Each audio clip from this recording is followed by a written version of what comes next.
Alright, we're going to start with some of the new features in ZBrush 4R7.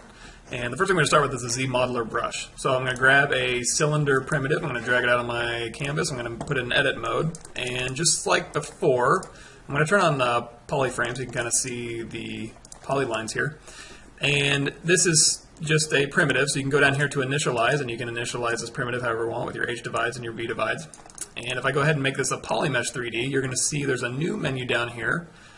We have an initialize for a polymesh primitive, and what these are is kind of a ZModeler primitive. So if I click through here, like Q cube, it's going to give me a cube, and based on my X, Y, and Z resolution, if I turn these down to 1, and then hit Q cube again, it's just going to give me 1. If I turn this up to 3 each, 3, 3, and 3, and hit Q cube, it's going to give me 3 each. And this is just an initialize for your ZModeler poly starting point. If you do Q sphere, it'll give you a sphere with these parameters. If you can do a cylinder on the X, Y, and Z axis. But we'll go ahead and just start with a cube. So now that we've got a cube, I'm going to go ahead and hit X to turn on X symmetry here. And let's talk about the ZModeler brush. You're going to find that under B, hit the B key, and then Z, and you're going to see M is the ZModeler brush. I have that assigned as my hotkey is Alt Q. And if I roll over this primitive, you're going to see I now have edge detection, point detection or vert detection, and then face detection. And as I go around this face, you're going to see I even have detection for which axes I want to affect. So what is the ZModeler brush? Well, as you hover over an object, if you hit the space bar, you're going to bring up this huge menu that's dependent on your component, which you have component highlighted. So if I hover over the edge, and then I hit spacebar, I'm going to get edge actions, which you can see right here at the top of this menu right here. If I hover over a face, I'm going to get poly actions. If I hover over a point, I'm going to get point actions. And all of these are going to dictate how these things behave. So for example, we'll start out simple. I'm just going to hover over a face, and I'm going to go to extrude, which is really simple. And when I hit extrude, you're going to see down here you're going to have a target. What that is what you're going to, in this case, extrude. And as I click through these different things, you're going to have different targets, and even toward the bottom here, you're going to have modifiers on those. So let's keep it simple. We're going to extrude a single poly, and it's going to be a one-sided poly. So if I click on a face, I select it, and then I pull, it's going to extrude that face. If I click that face again and pull, it's going to extrude that face.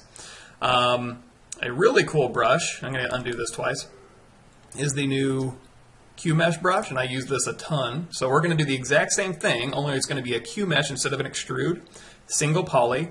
The align and stuff we'll get to later, but so we're going to Q-mesh a single poly, and it's going to behave at first just like the extrude brush. You're going to pull it out, and it's just going to keep extruding. The cool thing about Q-mesh brush is if I pull out a face over here on this side, and it's going to snap to the polygon on the far side. So I can pull that out, and I can pull that out, and you're going to see it's incrementing. You see kind of stuttering here. It's incrementing. If I can hit the space bar, you're going to see it's aligning every 10th step. If I do that to align, say, every half step, I pull this face out, it's going to snap to the other polygon, and then it's going to align halfway, and then the full way. So halfway, and then the full way. So that's the alignment. I'm going to go ahead and undo back through here. And the difference between those is if I go, so here's my Q-mesh, and then I do an extrude. If I extrude right along here, see how it's not snapping? Well, it's not snapping, and it's also not sewing that up. So if I smooth in between here, it's going to have these polygons in between here. So I'm going to go ahead and undo that. So that's another cool thing about the Q-mesh brush is it'll go ahead and sew up those edges. Another cool thing is I can actually get rid of polygons by holding down Alt while I Q-mesh. So if I have a Q-mesh, I can pull down. Actually, I'm not holding down Alt at all. I'm just pulling straight down, and that'll get rid of those faces. I can actually pull all the way through a mesh. If I have a corresponding face on either side, I can just take the Q-mesh and just pull it straight back, and it'll sew up.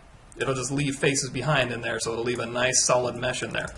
So I can Q-mesh up, and I can Q-mesh up, and I can Q-mesh over, and if I go to the middle, it'll snap to the middle, and it'll make it a solid piece. If I smooth, it'll go ahead and sew that up as well. And just like we've done before, we can Q-mesh out, and then Q-mesh back, and delete those faces if we want.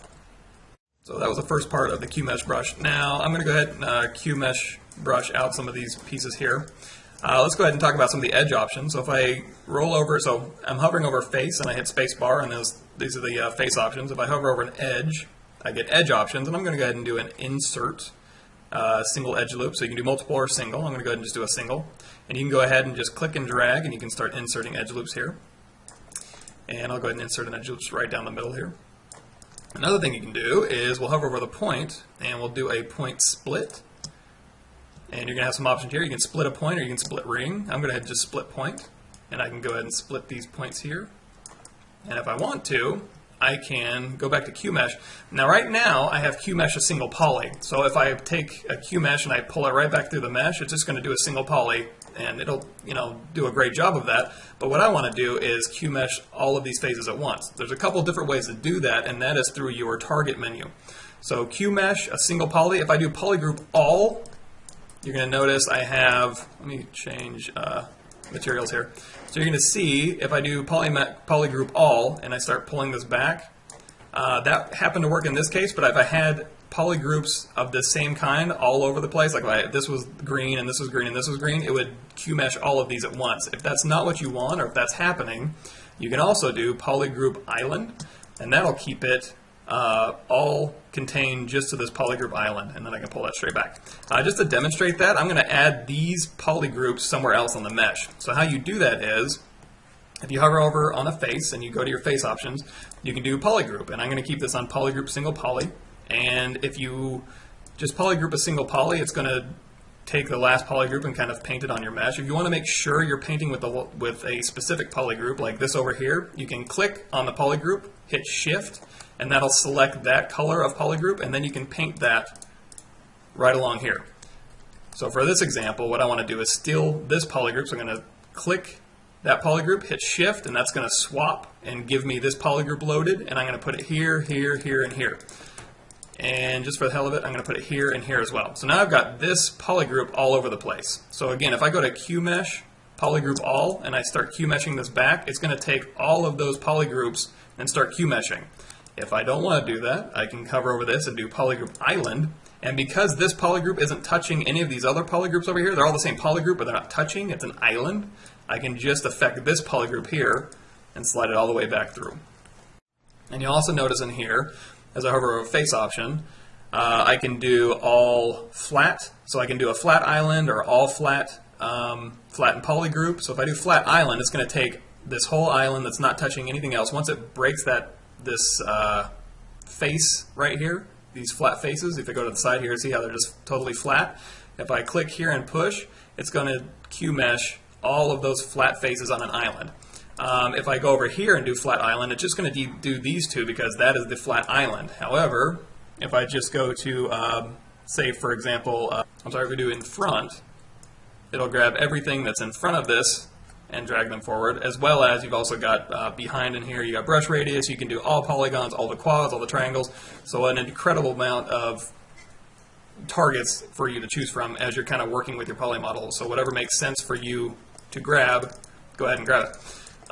So another cool thing you can do with the QMesh brush, we're just going to go to QMesh and go back to a single poly, is let's go ahead and split. So I'm going to go over, so I'm hovering over this face, I'm going to go ahead and split that poly, and that's going to split this poly group, and then I'm going to take this point, and since I used split last time, it still has that in as its option, so I've split point. I'm going to go ahead and split point here. And then if I go over here to QMesh, I'm going to go back here to polygroup island, because I just want to grab these polygroups right here, and if I pull out, I'm going to extrude these faces, and if I push in, I'm going to extrude them downwards in QMesh fashion. However, let's go ahead and pull these down, and if I pull these up, it's still doing the polygroup island.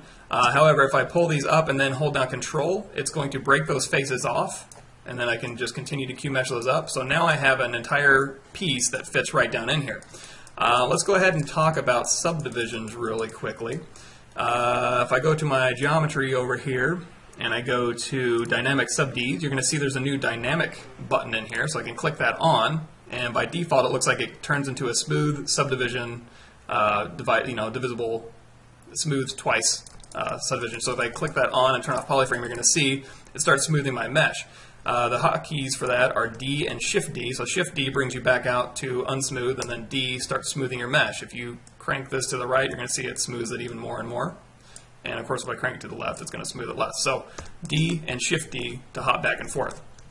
So let's talk about smoothing here. So if I hit D, you're going to see this right here smooths almost to a sphere-like form. If I hit Shift D, you're going to see it's a box, but because I don't have any creasing and I don't have any edge loops built in, it's going to just completely average these vertices and just smooth it to a kind of a sphere here.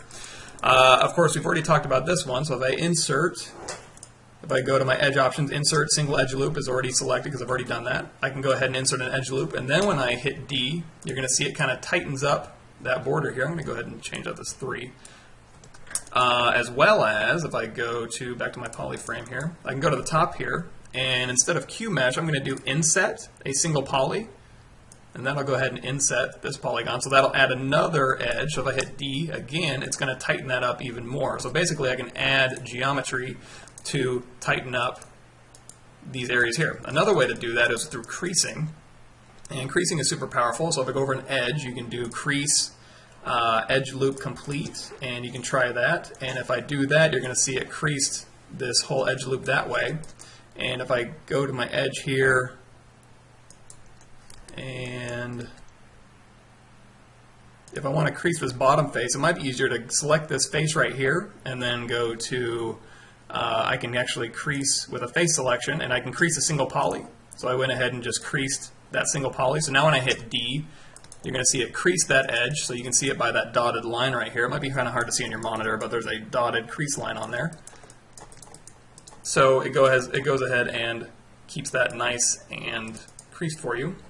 Another way to do creasing is you can hover over this top face right here, and you're going to go, you want to crease. I don't want to crease a single poly. I want to go ahead and crease a flat island. Now, if I crease a flat island, it's going to crease this flat island, but it's going to crease every single poly. If you just want to crease the border edges, you want to make sure you do crease flat island, and then do polygroup border, outer targets, I believe, and that will crease just a polygroup border. So I want to turn that off. We're going to do all faces, so all the faces of the flat island, outer targets. And if I click that, it's going to crease just the outside edges here. So if I hit D, you're going to see it creases all these outside edges. So a whole bunch of ways to go through and crease, flat island. You can crease everything in front. You can crease all your polygroups. And then actually, once you've creased, if I hit D, you're going to see these are creased.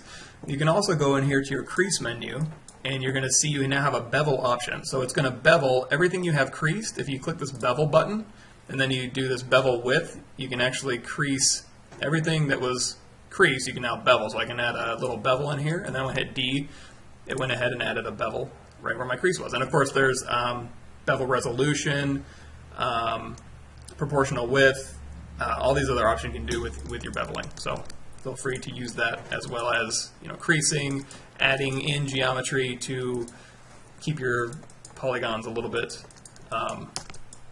sharper. So for instance, I want these nice cylinders to fit into this cylinder, and this is looking a little bit blobby. So I'm going to go ahead, and what I'm going to do is hover over this face with my ZModeler, and I'm going to do crease flat island outer targets. So that went ahead and creased this outer edge right here. If I hit D, you're going to see I'm getting a lot nicer smoothing here. And then now, I can just go over the whole model and start creasing or adding edge loops however I want to kind of start refining and tightening up this model. And another thing we can talk about is, let's go ahead and insert a single edge loop. I'm going to go ahead and divide this little area up here a few times. So let's talk a little bit more about the Q-Mesh brush, because it's so cool. So Q-Mesh a single poly. So if I Q-Mesh a single poly, it's going to Q-Mesh a single poly, just like that. However, you can tag faces temporarily. Not really, you're kind of changing their poly group, but you're going to tag these faces as a single poly, even though they're multiple polys. What I mean by that is if I hold down Alt with my Q-Mesh and just start painting on my object, I'm going to get these white poly groups. What I'm doing is temporarily tagging these all as a single poly. So remember, if I hover over a face and I hit spacebar and I've got Q-Mesh a single poly, it's going to treat all these as a single poly. When I'm done, I've got all new poly groups, which is cool. But if I want to, I can keep tagging these faces. Again, just holding down Alt and just painting on those faces, and then I can pull those out, tag these faces, pull those out. So you can treat multiple polygons as single polys, depending on if you're using Q-Mesh brush or not. Another cool thing you can do is, let's go up here to these cylinders here. If I hover over these, I can go to delete. So let's go ahead and delete a single poly, or if I want to, I can delete polygroup island, and then I'll take all this whole polygroup island here and just delete it. And if I want to see all the way through to the other side of my mesh, I can go down here to the very bottom, display properties, turn on double, and now I can see both sides of my mesh here. So I'm going to hover over this edge, and instead of inserting an edge, what I want to do is close a hole, and I want to close a convex hole. And you're going to see there's a whole bunch of options in here. And what this does is it'll close the hole, and if I start dragging my mouse left and right, it'll actually give me height. And if I drag it up and down, it'll give me resolution. So I can change the height and resolution of my mesh and kind of cap it off with a dome, or, as I said, any number of options. So you can very quickly begin to get those type of shapes. Go ahead and hit Shift D. Now the cool thing is, let's go ahead and bridge two surfaces. So you can bridge two. You can bridge a single polygon, or you can bridge two holes in a polygon mesh. So I'm going to go ahead and go back to my insert single edge loop, and I'm going to divide this up. And what we're going to do is we're going to bridge some of these. So if I hover over a face over here, and I go and I'm on, of course, delete a single poly, I'm going to delete that single poly, and then I can hover over an edge, and I can go edge. I'm in edge actions right now, and I want to go to bridge. So I'm going to bridge edges. I'm not going to bridge two holes yet. I'm going to bridge edges. So what bridge edges is I can click one edge, and then I can click another edge, and it'll bridge it and give me a polygroup. Again, if I want to make this polygroup the same as those polygroups, all I got to do is hover over that face, go to polygroup, a single poly, hover over this polygroup, click, hold down Shift while I'm still clicked. That'll inherit that polygroup, and then I can click that one, and then that just paints right over it. If I want to bridge two holes, what I can do is let's go ahead and delete this single poly up here and delete this single poly down here. And if I click this edge, so what I'm doing is I'm bridging the edge, but I want to bridge two holes now. And of course, there's a whole bunch of options in here, so I'm going to just leave them at the default. So two holes, spline, and then all this interactive curvature and stuff. I'm going to click on this edge, and I'm going to click on the second edge, and I'm just going to click and drag. And again, I'm going to get some height. And so left and right is going to give me height, and then up and down is going to give me some resolution. And I can just kind of bridge those two holes just like that. And if I hit D, you can see it's kind of going to smooth into that shape. So that's how you can bridge two holes. Now it's actually a lot more powerful than that. It'll bridge two completely separate things. So if I want to delete this poly, this poly, this poly, and this poly, and then I want to bridge it with let's say this poly and this poly. So if I want to bridge this thing to this thing, it'll do it. All I have to do is click one of these edges and then click on this other edge and then just drag, and it'll actually figure out how it needs to add resolution and kind of bridge those two polygons. So use that to your advantage. Now you don't have to just bridge two holes, you can actually bridge two polygons. So let's go ahead and even these out. I'm going to hover over this edge and I'm going to do slide, and I want to do edge loop complete because I want to slide this whole edge loop. If I did edge, just edge, it would just slide this edge along the surface. But of course I want to do edge loop complete. So I've evened these out. Or if I want to, I can go ahead and I can delete edge loop complete. I can just delete these edge loops. And of course I can insert. I think if I insert these and then I hold down Alt, that'll also delete. So you can just keep it on insert, insert, insert, and then you can hold down Alt, Alt, and that'll delete those. And another thing that might come in handy is while you're inserting edge loops, so if I want to say, let's go to my QMesh brush, I've got hovering over an edge, I want to go ahead and insert a single edge loop. I can do that. I can insert an edge loop here and here. However, I can hold down Control and drag out and mask this top part, and now if I insert an edge loop, it'll actually terminate right where that mask line is. So you can use that to kind of control your edge flow there. And another thing, let's go ahead and undo that. If I insert, so I'm hovering over an edge loop here, and I can insert an edge loop here. If I actually crank up my Z intensity on that insert edge loop, it'll actually start bulging out.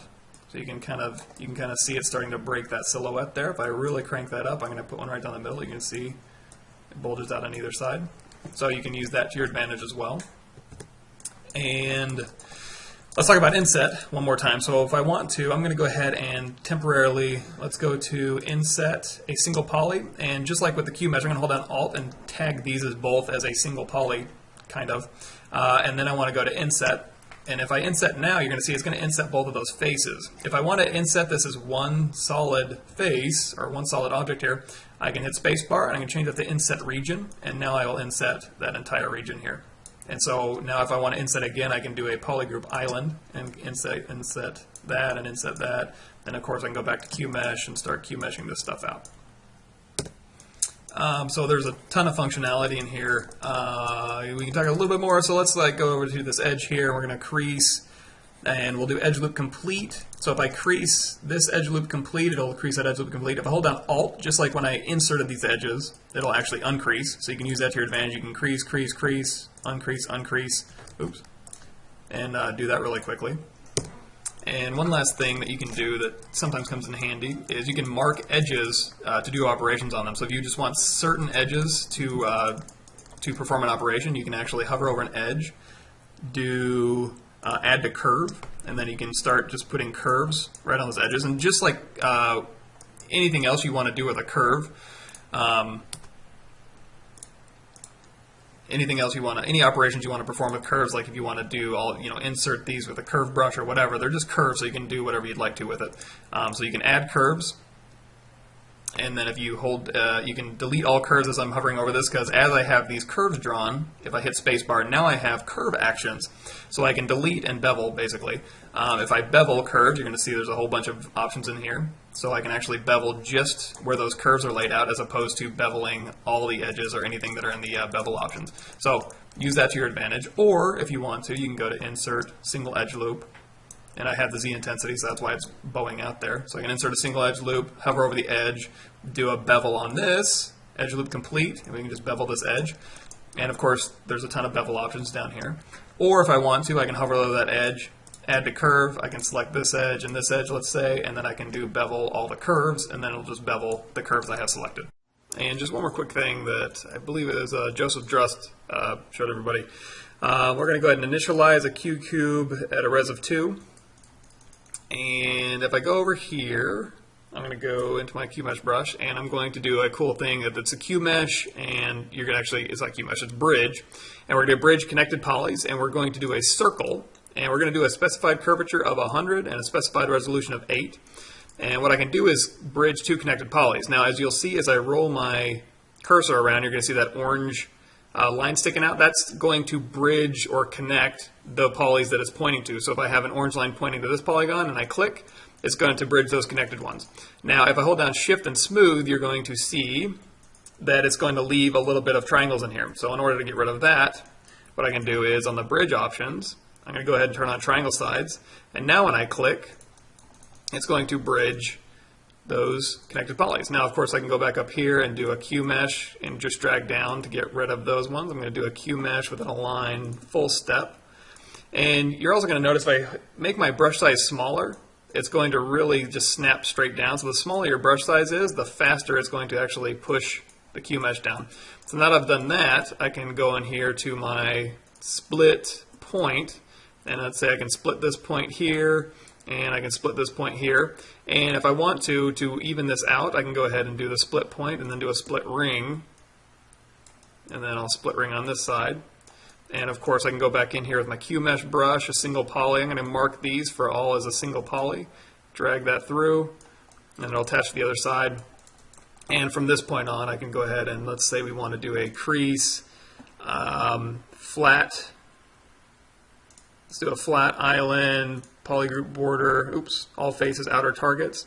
I'll go ahead and crease these two sides.